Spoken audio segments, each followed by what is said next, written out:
Tom Fitton is joining us, president of Judicial Watch, and our guest here on the Vince Coglianese show. And Tom, always appreciate the opportunity to speak to you. You just heard me talk about some of these charges that are expected. What are your thoughts?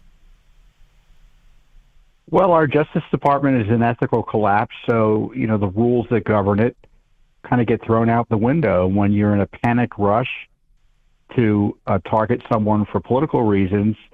The rules don't apply. And so in the case of Georgia, you had this accidental publication of charges that haven't been fully considered by the grand jury. And, this is on top of leaks out of that grand jury. This grand jury, people should know, in Fulton County is a criminal grand jury, and they're using information in part that was gleaned from a special grand jury that was nothing more than a star chamber in a kangaroo court. You may recall the foreman or forewoman was quite the interesting character, giggling about how she envisioned being able to question Donald Trump and how that would be cool. So, all sorts of leaks also from the prosecutor's office. So this is a political hit job from the beginning, and this latest Keystone Cop moment down in Georgia shows it. Let me ask you, because, I pay attention to this stuff. I'm certainly not a lawyer by any stretch of the imagination. But when you see all of this and you see what's going on in Georgia, you see what's going on in New York, you see what's going on with E. Jean Carroll, you see what's going on with, Jack Smith, of course, and just all of this. And if you're a Republican, or if you're a Donald Trump supporter, and I'm a free agent, just so you know, but I did vote for Donald Trump twice. But the more that these things come down, the less seriously I take them. Although there's some folks that are saying that the charges in Georgia more serious because, number one, if Donald Trump is elected president, then he theoretically cannot pardon himself because this is a state matter, although you could make the argument that it was related to a federal election. But I don't know about you, Tom Fitton, but to me, just the more that these things happen, the louder that these Democrats scream in these kangaroo courts, I believe the less people are paying attention. What do you think? Well, in many ways, it doesn't matter if they pay attention if Trump goes to jail because enough people are paying attention in the left-leaning jurisdictions that are going to put him in jail. The Justice Department doesn't care whether people are paying attention. They're seeking to jail their political opponent. They have two unprecedented style indictments against Trump. Same goes up with in New York. And we're seeing down in Georgia an attack on anyone who questioned, that ruined election in Georgia that had so many questions that remain unanswered to this day. And they want to jail Trump for asking questions about it and demanding his accountability and investigations. So this is a signal to people who are paying attention as well. People who oppose Biden, who might have a good reason to question elections next time around, or just oppose him generally in terms of policy grounds, where you have parents, as you know, being targeted by the FBI for raising questions about what their children are being taught, pro-lifers being improperly targeted. This is really a broad effort by the left to turn these prosecutor offices into political operations in a way we've never really seen before, at least in the modern era. It is interesting because there's clearly some commonalities, right? With Georgia, you have the president in the midst of the absolute insanity that was going on in Georgia. You had, of course, they put this in air quotes, the flood, the flooded toilets and, all of the things that were going on. And I think that everybody understands, everybody knows who has been watching Donald Trump over the years that, there are times he's got a very interesting vernacular, a very interesting way to speak. I just, played that audio bite of Donald Trump saying that he needs to find, 11,000 votes or whatever it was.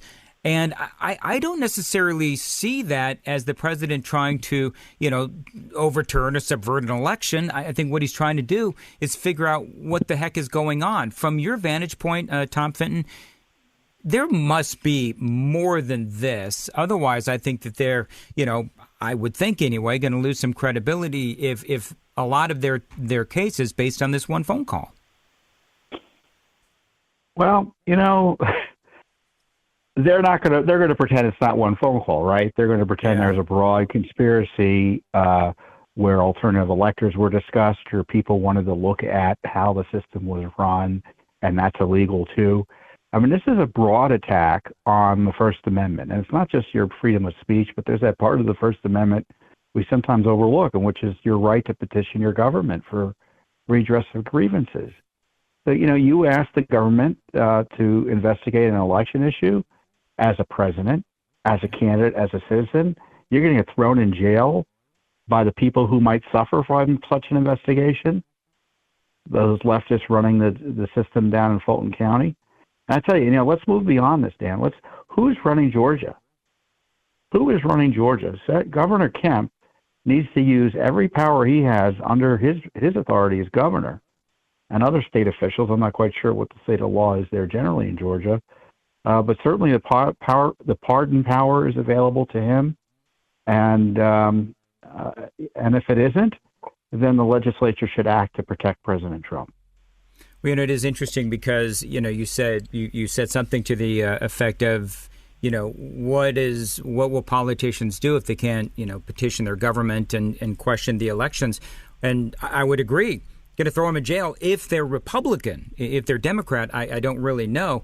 But the commonality does seem to be that if you simply ask a question, whether it's Jack Smith or what's going on in Georgia and so forth, and so it does seem to me that the commonality is that they just wanted Donald Trump to sit down, shut up, you lost, and accept it.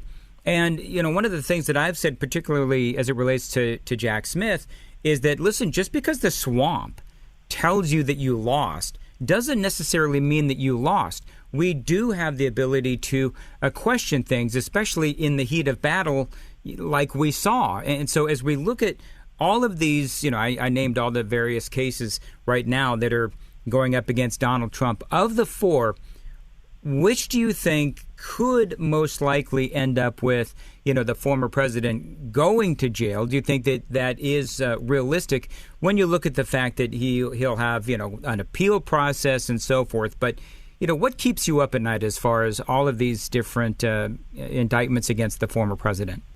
Well, I mean, that's a good question. I think, I'm not a lawyer either, but obviously it stands to reason that the federal prosecutions against him carry much more significant weight. They usually take precedence. If it's state versus the feds, who goes first? Typically the feds go first, or they can say they want to go first. And, if you're a federal defendant in a criminal case and you go to trial, the odds aren't all that great. And it's quite risky. And that's why most federal defendants seek a plea agreement to get out and go into trial, because the risks of going to trial are so great.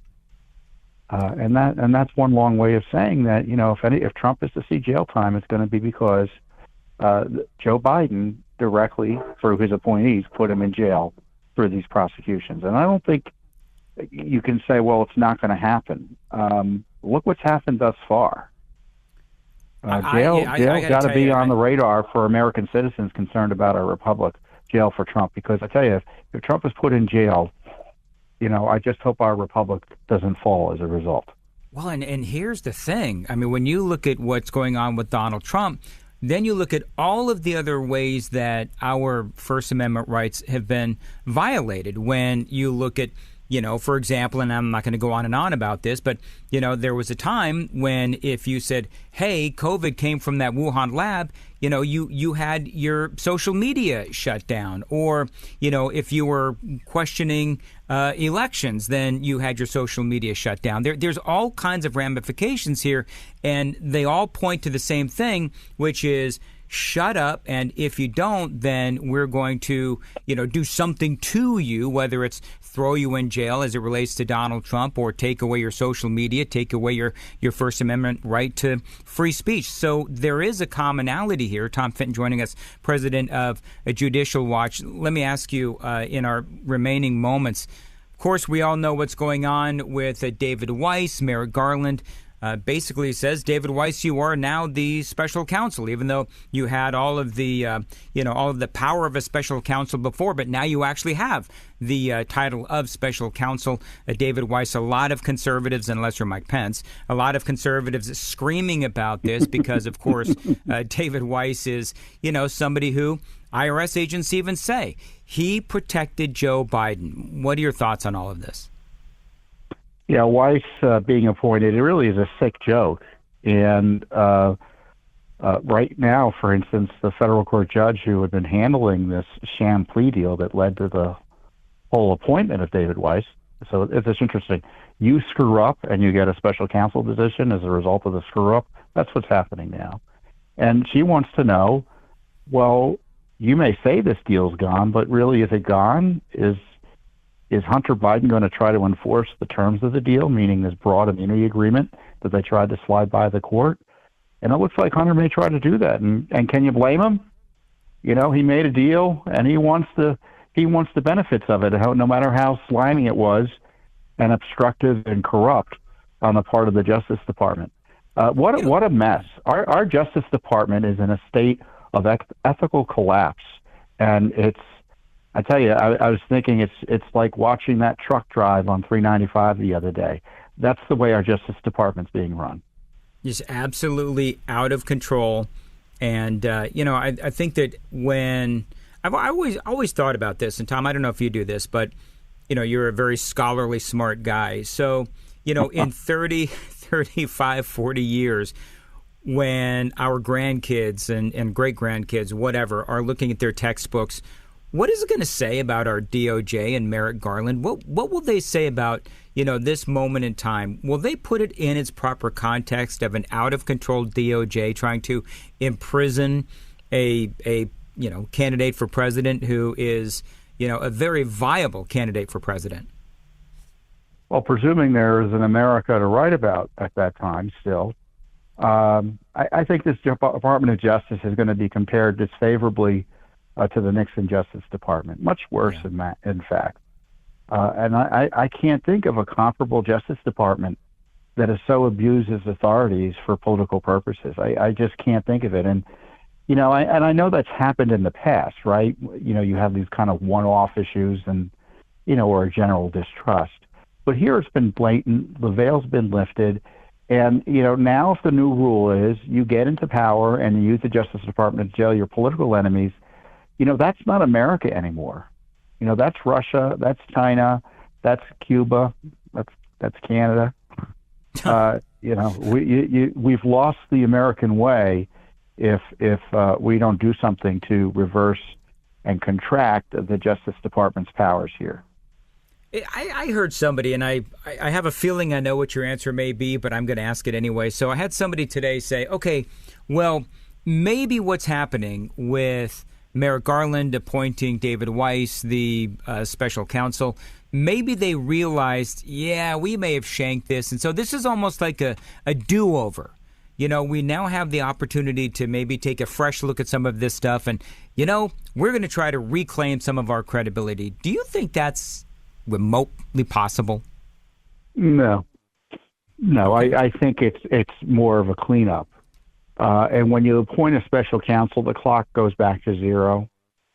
This is an excuse to keep the investigation going for more years. It's already been going on for 5 years. They purposely ignored crimes that they could have prosecuted, that they didn't prosecute in violation of their own rules. There's obstruction that people were, according to the IRS whistleblowers, prevented from talking to people around Joe Biden, his family, and investigating issues related to that. Even Hunter himself was protected from aggressive investigation. And this man, Weiss, was responsible for it as the head of the investigation. What do we think is going to happen? I mean, when you're sold an investment, right, you're warned. You run commercials there in WMAL, not past experience, past performance is no indication of future results. Well, that's the exact opposite in politics. And what's happened in the past is likely going to happen in the future. More cover-up, more corruption, and it's getting worse and worse as we see day to day, almost hour by hour. It depending is. on the day. It's just like it's never ending, and it's going to be interesting to see. And I'm not a big fan of this kind of retaliation, but if the Republicans get back the White House and the Republicans keep the House and so forth, what fun could they have with special prosecutors and so forth? I mean, the ramifications of this, the consequences of this kind of behavior from the Democrats and Merrick Garland and Joe Biden, this could impact politics for years and years and years to come. And Tom Fitton will leave it there.